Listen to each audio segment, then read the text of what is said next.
Këto dy ndeshje na gjejnë në mënyrë më të mirë të mundshme në vendin e dytë. Dhe tash kjo loja tjetër, loja radhës është loja finale që ne kemi, që duhet ta fitojmë me do e mos. Po mendoj që dhe herë trajneru bën kohë kombëtare dhe njeh shumë mirë skuadrën. Shpresoj që gjithë ata që janë grumbulluar të jenë në formë të mirë. Mendoj që tash është pothuajse gjysmë sezoni ose janë luajtur shumë ndeshje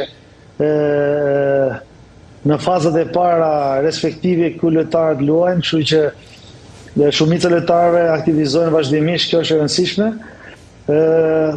Dhe pastaj e rëndësishme është që kemi fokusin vetëm ke ndeshje me Andorën rreth parë, pastaj Anglia ka atë po themi specifikën e vet, por në momentin kur ne fitojmë ndeshjen e parë, atëherë ndeshja e dytë është më tepër po themi një ndeshje prestigjioze me skuadër shumë të madhe dhe secili prej lojtarëve që do luajnë në ndeshjen e dytë do ta shijojnë dhe të masin nga ato po themi kualitetet e tyre me lojtarë më të mirë të botës.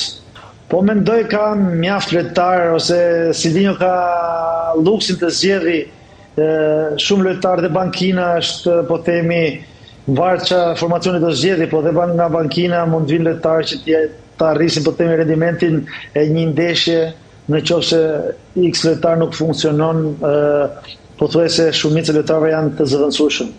Këtë gjë bën Silvinho që ketë edhe mundësi të zgjedhë, që do të thotë natyrisht shpesh na ka surprizuar gjithëve, por deri tash edhe vendi i dytë është absolut diçka jashtëzakonisht arritje e madhe për ne dhe kemi prapë ndeshjen e radhës e cila por nga shumë njerëz ose opinioni publik është po themi një ndeshje lehtë, por unë e shoh skeptike nëse do hym me këtë mendim në një lojë tillë. Dhe në të kaluar ne kemi treguar që shpesh me këto skuadra dha shoqëruar të vogla kemi pas probleme.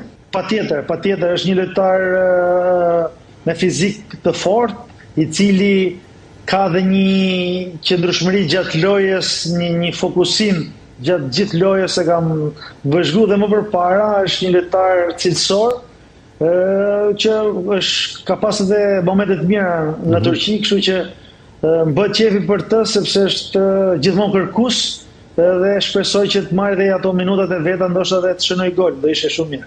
Po ndoshta jo nga fillimi, por lojtar sulmues në këtë lloj lojërash siç është Andora, lojtarë që kanë fizik dhe luajnë shumë mirë në 16-çe, një prej tyre është Tuci, mund t'i vlej kombëtarës, ndoshta nëse do kemi ngërçe gjatë lojës, është një lojtar që të bën punë dhe me topa, po themi me krosa nga të dy anët që mund godasit portën dhe mund shënoj. Edhe kjo është cilësia e Tucit që në zonë është lojtar i fortë.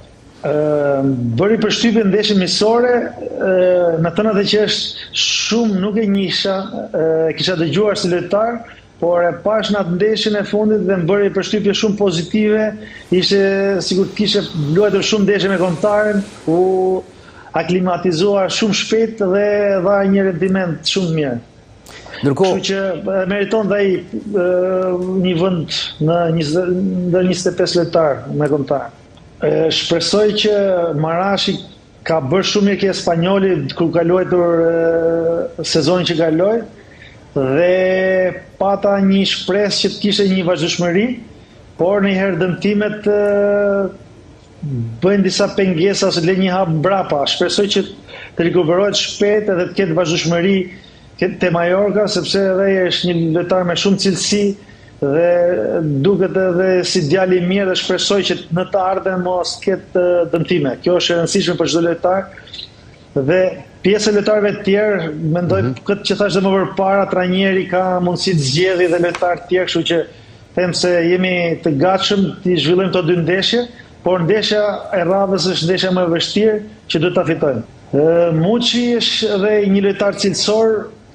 Mendimi im për të, ai ka me vërtet jashtëzakonisht cilësi shumë të mira, por me atë po ta shohim pak kritike ai nga ajo çka ka dhe nga ajo çka prezantohet her pas here në fushë ka diferenca shumë dhaja. Duhet të jetë konstant, duhet besoj ke cilësitë e tij dhe disa herë mendojnë që lojtar si puna e tij nuk e din çfarë cilësisë kanë.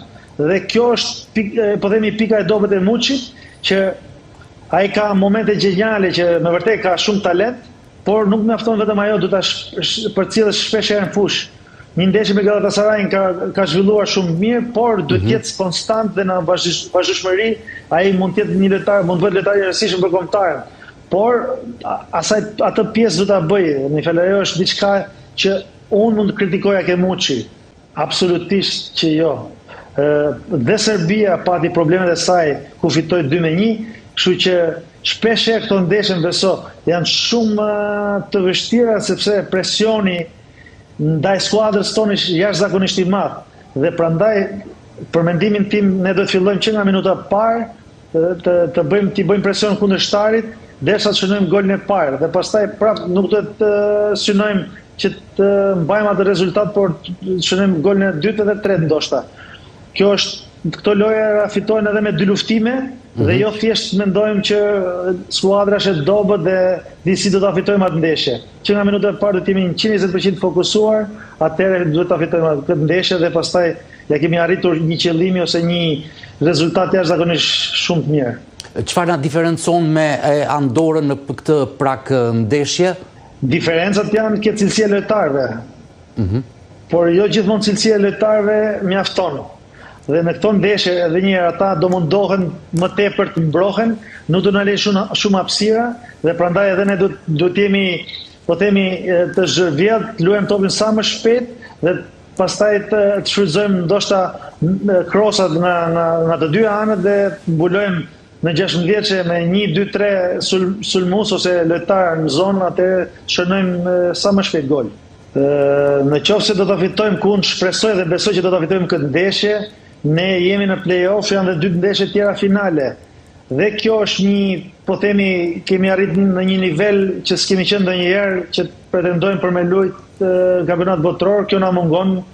Dhe ne do të besojmë kjo gjë që ndoshta dhe ato skuadra që mund na binë në grup ose po themi në ndeshjet gjysmëfinale dhe finale mund të jenë të mundshme ti fitosh, pse jo? Do të fitosh, do të besosh në vendin tënde ose në atë kualiteti që kemi dhe pastaj shpresojmë që të arrijmë qëllimin, pse jo? Po Anglia është edhe një ndeshje për çdo lojtar. Unë kam përjetuar dhe vetë luajën kundër Anglisë dhe në atë kohë ka pas emra shumë dhe të futbollit anglez, si dhe sot përgjithësisht ke 5 skuadra më të mira në botë dhe këto ndeshje janë edhe për të shijuar dhe për të matur, po themi, forcat me Anglinë, pavarësisht se edhe Anglia hyn ndër 5 skuadra më të mira të botës, kështu që çfarë do lloj rezultatit marrim, ndoshta pse jo dhe të marrim ndonjë pikë. De Biasi ka qenë edhe shumë strikt, pa ta punuar dhe unë staf me të dhe ka qenë shumë kërkues, ka pas një grind jashtëzakonisht shumë madhe. Silvino e njoh vetëm nga jashtë, do të thoja që pak a shumë të ngjashëm. Tashti mendoj që kemi edhe grupin shumë mirë, kemi edhe lojtar shumë cilësor.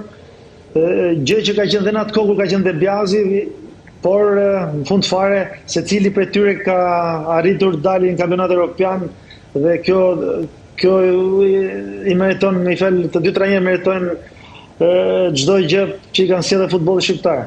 Mbahet edhe nga dëshira e trajnerit çfarë pretendon. Po, dhe trajneri ndoshta mund të ketë ai ndonjë ofertë për të stërvitur në ndonjë klub. Dhe kjo mund të jetë një opcion për të, ndoshta vendos që të prit edhe 2-3 vite tjera ose 4 vite me kombëtar, pse jo? Ai ka bërë një punë të mirë dhe shpresojmë që të vazhdojmë edhe kombëtarja, kushdo qoftë, ose kushdo që trajner që të jetë, kemi ecurin edhe mendoj edhe do vi një ditë që edhe ai do largohet nga kombëtarja, kështu që sidoqoftë ne kemi tashmë shumë lojtar cilësor, pastaj është pjesa e presidentit ose federatës që zgjedhë një trajner tjetër në qoftë dhe trajneri mendoj pastaj do vendosi në kohën e dur, kështu që dhe shpresoj që qëndroj ndoshta edhe një edicion tjetër. Kjo ishte sfida jonë që do të thotë ne kemi arritur një rezultat fantastik të zësh vendin e dytë dhe ndaj kundërshtari si Serbia që jo vetëm nga ana sportive, po dhe nga ana, po themi, politika dhe futbolli janë dy gjëra të ndryshme, por thjesht dhe për fakt historikut ndaj shqiptarëve dhe serbëve, ishte diçka jashtëzakonisht shumë e madhe, dhe ajo lojë një ehon shumë madhe, ajo ngjelet në historik, kështu që rezultati ishte shumë fantastik dhe objektivi u arrit për mendimin tim, dhe për çdo njeri që mendon pozitivisht e di çfarë do të thotë të arrish vendin e dytë në këtë grup. Thjesht të fokusohen dhe të fitojnë ndeshjen e radhës. Futbolli është shumë i shpejt, shumë dinamik dhe në çdo lojë ti mund të bësh lojë shumë mirë, por një lojë më vonë ti mund të dështosh, edhe ka ndodhur në të kaluarën dhe fokusimi në futboll ose në sport, çdo lloj sporti, çfarë lloj sporti të bësh që është nivele të larta, atëherë ti duhet të fokusohesh dhe të marrësh maksimumin. Ka dhe ditë këqija, por tashti me Andorën nuk duhet të ekzistojë kjo gjë.